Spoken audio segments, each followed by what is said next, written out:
Viens. Ouh la vache. Wow. Doucement. Alors, évidemment, vous vous dites, ça y est, ils sont dans le Cantal, ils vont parler des vaches, du fromage. Si, quand même, à la fin de l'émission, on en parlera un peu, quand même. On ira dans mes caves alors. Oui, parce que c'est pas possible de ne pas parler du salaire ici dans le Cantal. Mais ce que vous allez découvrir dans cette région, eh bien, c'est ce qu'elle produit de mieux, c'est-à-dire les Cantaliens eux-mêmes, une galerie de portraits un peu déjantée. C'est tout de suite, et c'est dans Chronique d'en haut. Tu me préviens s'ils nous foncent dessus, quand même. Cerise. J'ai une petite montée, là, quand même. C'est gros, hein, quand c'est... Non, mais tu rigoles, mais... Dans le Cantal, on n'a pas toujours de la neige, mais on a les meilleurs glisseurs du monde. Pour les vêtements de sport, pas besoin d'aller bien loin. L'Auvergne is the place to be. Mesdemoiselles, hein, c'est le showroom en direct, en pleine nature. Il faut dire que les Cantaliens n'hésitent pas à monter d'improbables start-up dans des villages plutôt reculés. On n'est pas dérangé par les voisins, là. C'est l'église à côté. Et en cherchant bien, on trouve même une chorégraphe new-yorkaise de réputation internationale. La neige, ouais.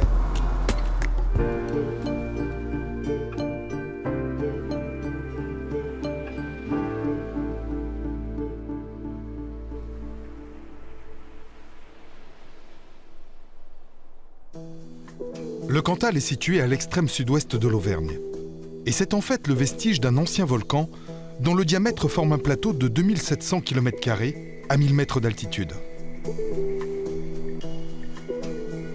Un plateau certes, mais parsemé de sommets remarquables qui voisinent les 2000 mètres, comme ici, au plomb du Cantal, le point culminant.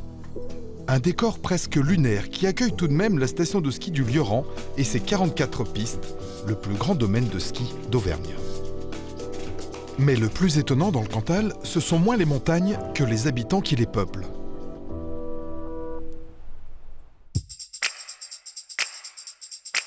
Voici l'histoire de 3 copains d'enfance.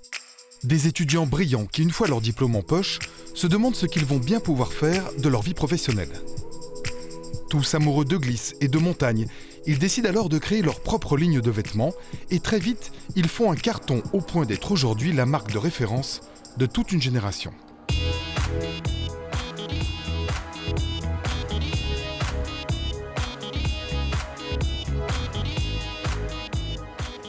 Alors, ils se mettent autour d'une table avec peut-être de quoi manger, une bonne pizza. Ouais. Ils récupèrent tous les vêtements qu'ils adorent. Et puis ça donne quoi? Eh ben ça donne la première veste, la Alaskan Winter, elle s'appelait, elle était bleue et blanche. Pour la première veste, je vais pas te cacher que en gros elle nous coûtait 114 à produire, on la vendait 116, donc voilà, c'était une super veste mais pas rentable au début. Et puis petit à petit, bah, vous êtes professionnalisé. Ouais. Comme vous avez quelqu'un dans la bande qui est très écolo, vous avez aussi travaillé sur ce sujet en essayant d'utiliser des matériaux recyclables. Oui, tout à fait. En fait, dès le départ, Jérémy était vraiment mordu. Tu m'as dit mangeur de graines. Ouais, voilà. Ah, vrai, quoi. C'était notre mangeur de graines, steak de soja, enfin bon, tout un tas de trucs. Et lui, dès le départ, il nous a dit, les gars, ok, on essaye de créer des produits pour la pratique de nos sports, mais ils seront éco-durables et ils seront développés écologiquement parlant. Aujourd'hui, la bande de copains dirige un véritable empire. Depuis Clermont-Ferrand, la marque auvergnate est présente dans le monde entier. Alors ce qu'il y a de bien dans son job, c'est que quand il travaille, il est accompagné. Mesdemoiselles, hein, c'est le showroom en direct, en pleine nature. Ouais, voilà, donc fait. ce genre de vêtements que tu produis. Bonjour Lola. Et Marie. C'est ça. Bon, là maintenant on est entre nous, personne ne nous écoute, il est sympa comme patron. On n'a pas vu meilleur patron. C'est vrai? Ouais, honnêtement. Il m'a Tu pas dis payé. ça parce qu'il t'a pas payé, mais il va t'embaucher peut-être, on sait jamais. Peut-être, c'est peut-être pour ça. J'aurais promis un billet si elle disait ça. Est-ce que le danger, quand on a créé une entreprise comme ça, qui marche bien, avec un esprit vraiment de potes, de copains, c'est pas de grandir justement et de perdre cet état d'esprit-là? C'est toujours un risque, mais après nous, on a évolué professionnellement, mais dans notre tête, on est resté un peu gamin, content de se voir, se jeter une boule de neige dans la gueule, etc. C'est resté un peu notre truc, mais non, après, on dilue pas notre discours, c'est une marque friendly, on est entre copains et ça doit le rester. D'ailleurs, si on regarde les catalogues, c'est nous qui faisons les mannequins, alors que très franchement, on n'est pas, voilà, on n'est pas exceptionnel. Hein, Mais visiblement, les Clermontois ne sont pas les seuls à faire parler d'eux dans la région. C'est bon.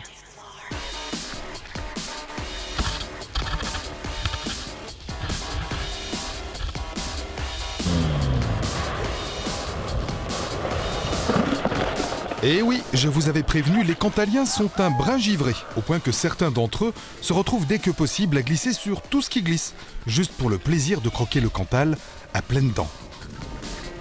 Dans la vraie vie, ils peuvent être étudiants ou entrepreneurs, et le week-end, ils se font les meilleurs défenseurs de la cause cantalienne que les volcans n'aient jamais craché.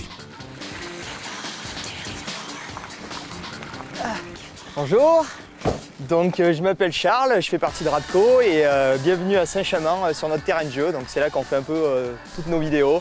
Comme vous voyez, il y a un gros toboggan derrière. Donc on a fait un ventre-glisse géant et où on se faisait tracter par la voiture sur ce toboggan et où on se projetait dans le lac à plusieurs dizaines de mètres.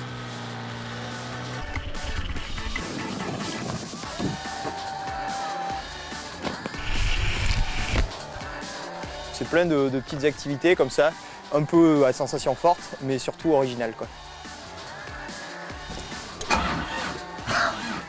Et comme dans toutes les grandes batailles, il faut des emblèmes forts. La voiture du collectif Roadco est l'étendard parfait pour rappeler à tous les sceptiques l'intérêt de la cause. Alors laissez-moi vous présenter un petit peu toutes les options fournies avec cette voiture. Donc déjà on a l'enrouleur. Bon, ensuite on va avoir de la corde bien sûr pour se tracter aussi. Et puis après des sortes de... Ça c'est des barres à béton, des tubes pour guider le fil. C'est toujours utile. On a souvent entendu lors de soirées étudiantes, ah le Cantalou, on a une image, on pâtit un peu de notre image. Et donc nous voilà, on a envie de prendre un peu notre revanche et de leur montrer que dans le Cantal on s'amuse, quoi, on sait s'occuper, quoi. Et mine de rien, ces fous furieux savent quand même ce qu'ils font.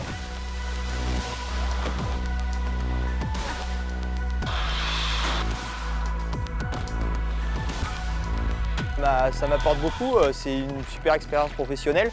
Ça me permet aussi de me faire un petit réseau quand même parce que je suis rentré en contact avec pas mal de gens grâce à ça. Et actuellement justement j'essaie de monter mon entreprise à Toulouse. Et donc voilà, pour moi je me sers l'expérience Radco comme un peu un levier pour mes expériences professionnelles futures, quoi. L'une des plus belles rencontres du Cantal, je la dois à la ville d'Aurillac. J'ai rendez-vous dans un lieu à la fois surprenant et historique. Je vous rappelle qu'autrefois Aurillac était connu pour la fabrication des parapluies. On se demande bien pourquoi d'ailleurs. Alors je vous emmène dans une manufacture de parapluies. Aujourd'hui, on y fabrique plutôt de l'excellence, vous allez voir. Incarnée par la chorégraphe new-yorkaise Vendetta Matena, tombée amoureuse du Cantal pendant une tournée en France, la manufacture est devenue grâce à elle un véritable incubateur de talents, voué à former les professeurs de danse comme les danseurs de demain. Bonjour Vendetta. Ah, bonjour Laurent. Quelle magnifique salle, c'est extraordinaire ici. Oui, c'est ma maison. C'est ta maison. Ouais. C'est un endroit, j'ai la possibilité d'exprimer et de parler avec un langage de corps qui est 100% naturel pour moi. Mais toi tu viens de New York. Oui. Dis donc, c'est loin vu d'ici quand même. C'est un peu loin. La différence, c'est la connexion entre les gens. New York, c'est une cité fabuleuse, ça c'est sûr, mais l'esprit est beaucoup plus fermé dans toutes les grandes villes. Ici, tu as la possibilité d'exprimer, de communiquer et d'enlever cette masque qui est sur le visage et rester toi-même autour des gens autour de vous. Demi-plié, développé. OK, now, tu vois comment j'ai le pied? Maintenant, pliez les jambes, monte l'autre. Je ne bouge pas parce que je sens une résistance. Vendetta est née à Détroit d'une mère danseuse et d'un père jazzman. Elle s'installe à New York dans les années 70 où elle entame sa carrière. Elle découvre la France en 1980 lors d'une tournée, puis elle tombe amoureuse de son mari et du Cantal lors d'une semaine de représentation à Aurillac. J'arrive ici à Aurillac. Et la première chose qui a été touchée, c'est des vaches qui promènent dans la rue, des fermiers qui passent les vaches d'un endroit jusqu'à un autre. Et cet silence, cette calme, j'étais profondément touchée jusqu'à la pointe, j'étais un peu peur parce que dans mon éducation, le calme, c'est quelque chose, c'est pas une vie, le calme. Oui, c'est l'absence de vie. Voilà, Et en exactement. fait, tu t'es rendu compte en restant un peu dans le Cantal que que la vie, c'était peut-être aussi Exactement. le calme. C'est le calme. Ouais. Tout ça a changé mon mentalité, mon existence, ma façon de vivre dans un côté extrêmement positif. Bon, je propose qu'on aille se balader un petit peu dans ce Cantal que tu aimes tant. Oui, je veux bien. Et puis tu vas me raconter comment une grande danseuse new-yorkaise est arrivée ici à Aurillac et a appris à aimer cette région. OK.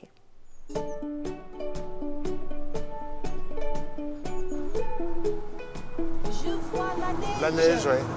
Ça, c'est beau, hein, les écharpes de nuages comme ça dans les vallées. Et puis le ciel qui est en train de s'éclaircir au-dessus, j'adore. Le Cantal propose une variété de paysages rares en montagne. Cet immense plateau campagnard nous ferait vite oublier le relief des volcans, pourtant tout près de la route. Ici, les ambiances changent d'heure en heure. La pluie des plaines cède la place à la neige des montagnes, qui nous est si chère. Attends pour moi, Laurent, attends, Je t'attends. attends. OK, Allez, là, c'est tout sauvé. Pour Vendetta, l'aventure française a commencé ici, au Pas de Serre. Tu allais te baigner là-dedans alors? Oui, oui, plus bas, Plus bas? plus bas. Et l'eau est pas trop froide? Très froide, mais en été, c'est super agréable. Ouais. C'est bien pour le corps. Pour rien au monde, tu retournerais vivre dans une grande ville comme New York? Même Paris. Même Paris. Je préfère de rester dans un endroit qui donne moi la possibilité de respirer, de vivre de façon que je souhaite, avec moins de stress. Ici, j'ai aucun conflit avec les gens qui sont différents. Ouais. Vraiment, c'est beaucoup plus décontracté. Je suis acceptée. Même mon accent est accepté, ma façon d'être. Donc tu te sens complètement cantalienne? Ou, je ne sais pas si complètement, mais je n'ai pas envie de vivre ailleurs, ça c'est sûr. En même temps, on est pas mal, hein? Oui. C'est fou comme le Cantal inspire ses habitants. Ils ont tous à cœur de porter leur paysage avec une fierté presque déconcertante. Mais à chaque retour dans le Massif central, je mesure à quel point ils ont raison. Je revis avec eux la même émotion, celle des anciennes légendes où l'action se déroule en hiver, au cœur des montagnes désertes, un peu terrifiantes. Léo a bien compris la poésie qui entoure ces légendes. Il en a même fait un film, un peu givré, lui aussi.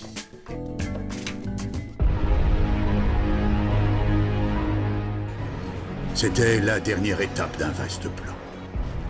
Un plan pour conquérir le Cantal. Je ne me cacherai pas pendant que d'autres défendent le Cantal à notre place. Pour le Cantal! Ce qui m'a donné cette idée, l'idée de faire ce film, c'est quand on regarde Le Seigneur des Anneaux ou Le Hobbit de Peter Jackson, ces films qui sont tournés en Nouvelle-Zélande, je me suis dit, mais les paysages de ces films, ils ressemblent comme deux gouttes d'eau à ceux qu'on a ici dans le Cantal. Et donc je me suis dit, mais pourquoi pas en faire justement cette idée d'adaptation? Et donc ça plaît aux gens aussi, tous ces paysages. Au-delà des montagnes du Cantal, non loin des sombres monts du Puy de Dôme. Le remake Cantalou de la célèbre trilogie du Hobbit est entièrement réalisé avec des figurants locaux. ne s'achève pas ici. Mais le plus fou, c'est que Léo a réussi à convaincre les voix françaises originales du film de Peter Jackson de doubler sa propre version auvergnate. Ils ont trouvé ça rigolo, le fait de doubler un truc sérieux, Le Seigneur des Anneaux et Le Hobbit, et puis de justement participer à son adaptation, version Cantal, version française. Enfin, ça leur a plu, quoi. Du Cantal. Qu'est-ce que du Cantal? Mon précieux. Ma découverte des givrés du Cantal se poursuit à Yolet, village quasi improbable, à 20 minutes d'Aurillac.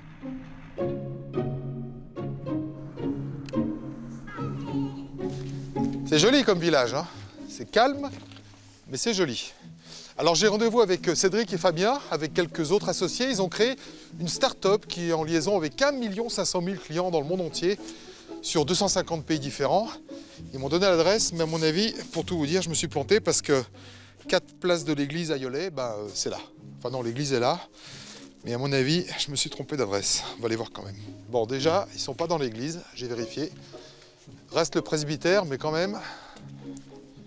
Bah oui, il y a quelque chose d'écrit sur la porte, ça doit être là. Ok, je reconnais. Bah vous êtes là finalement. Eh ben dis donc, j'y croyais pas. Ça y est, enfin. T'es pas dérangé par les voisins là, hein. C'est le curé, Non, là, c'est l'église à côté. Mais dérangé par les cloches, quoi, du coup. Ah quand même. Nos deux ingénieurs en informatique proposent au monde entier de créer des sites 100% personnalisables, en quelques clics seulement, et sans que personne ne puisse se douter que pour une fois, l'outline se trouve dans un presbytère. Ce qui est marrant, c'est que du coup, on reçoit des coups de téléphone de Belgique, de Suisse, et oui, ben, ça arrive ici, dans ce petit local, à côté de l'église, et pour eux, ils y voient que du feu, quoi. Alors c'est vrai que quand tu as fini le travail, ou même pendant le travail, on est mieux là qu'on veut, quoi.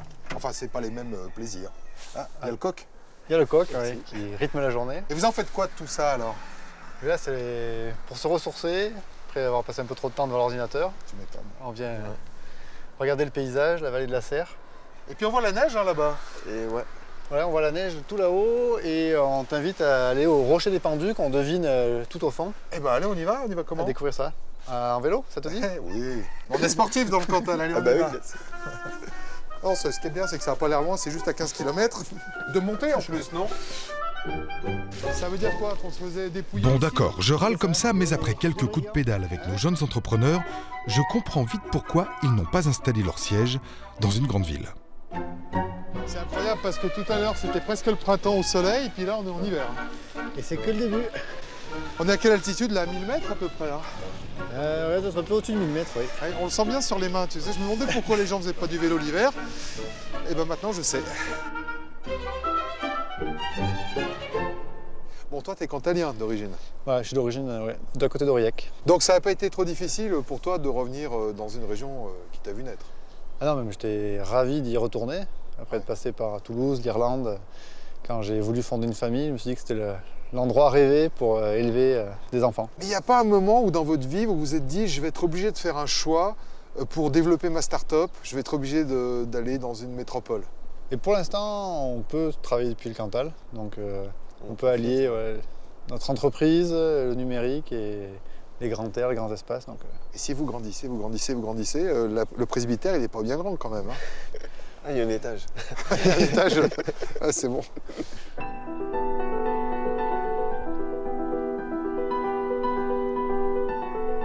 Qu'on y soit né ou qu'on y revienne, les paysages du Cantal fonctionnent comme un aimant. Ils font l'objet de clichés ou de cartes postales que l'on affiche fièrement partout où l'on passe, comme la marque d'une généalogie forte. Un homme venu d'ailleurs les photographie depuis toujours. Été comme hiver, il parcourt le plateau, de ferme en volcan, sur les traces d'un Cantal presque désert, mais chéri par ses rares habitants.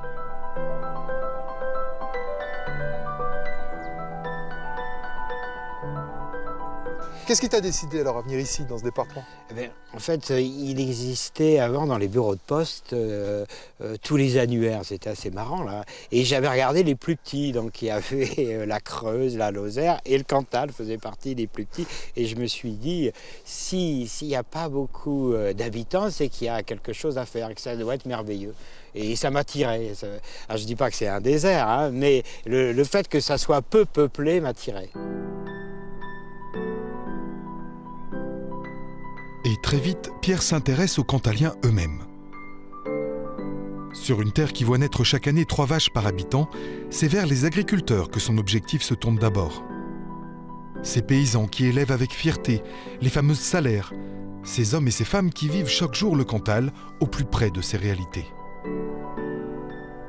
Est-ce que tu peux définir le caractère du Cantalien? Alors, le caractère du Cantalien, je pense que c'est fondamentalement un agriculteur. Ils viennent tous du monde agricole. Et c'est ça, je pense, qui fait que les Cantaliens sont des gens formidables, parce que les agriculteurs, c'est des gens qui ont du bon sens, qui viennent de la terre, qui savent ce que le travail veut dire. En plus, c'est quand même une terre, on le voit là, on est quand même en montagne. Je veux dire, oui, un peu rude parfois, un petit peu, avec un climat que personne nous envie, mais ils ont bien tort. Ils ont bien tort. Oui. Et c'est justement parce que cette terre est rude qu'il y a un attachement. Et ça, je l'ai remarqué partout en montagne. Parce qu'il faut se battre, hein. C'est des battants. Hein. Voilà. Si on ne se bat pas avec un paysage comme ça, on ne fait rien. Et ben tu sais quoi? Toutes tes photos là, elles m'ont donné envie de retourner goûter le salaire parce qu'on avait dit qu'on parlerait pas de fromage dans cette émission, mais quand même, ça se fait pas. Alors je vais retourner chez Charlotte qui fabrique du salaire tradition. Ah oui. Ah. Donc avec les vaches salaires. Avec les vaches salaires.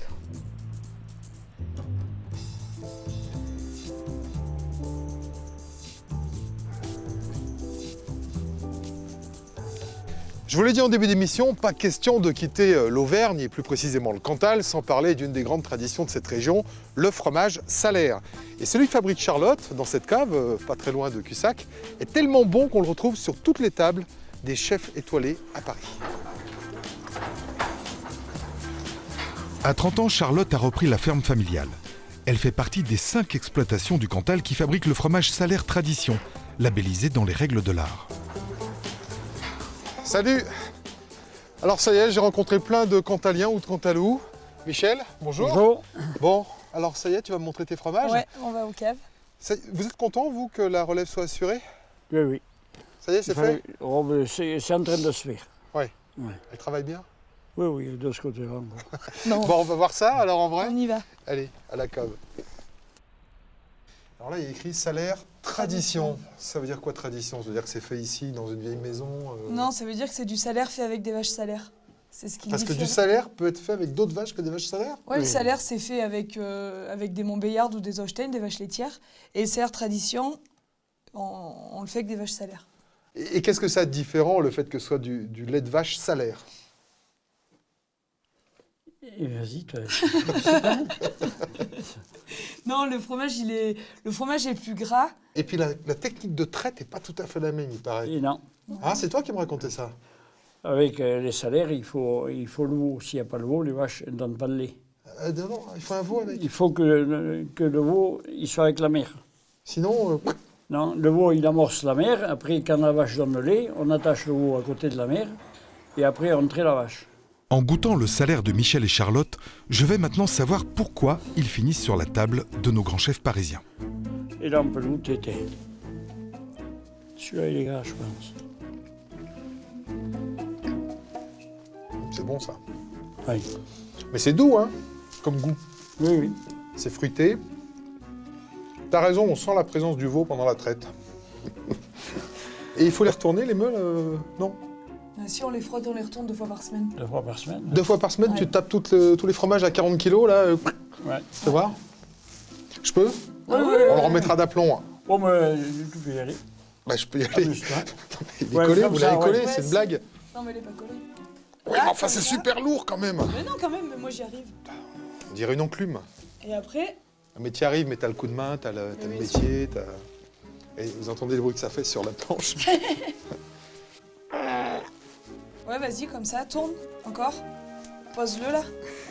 La retire vers toi. Et c'est pas bien, là? Ah non, pas comme ça. Il faut pas laisser le doigt dessous. Tu laisses pas les doigts dessous, et voilà. Merci à tous les deux pour votre accueil. L'émission est terminée. On peut se retrouver, comme d'habitude, sur les réseaux sociaux pour discuter ensemble. Et puis, rendez-vous sur TV5 Monde pour la rediffusion. À la semaine prochaine. Excellente semaine à tous. On l'a fini, la meule? Non, peut-être pas, quand même. Vous l'avez pas goûté, vous autres? Non, mais on s'en fout, il travaille. Hein.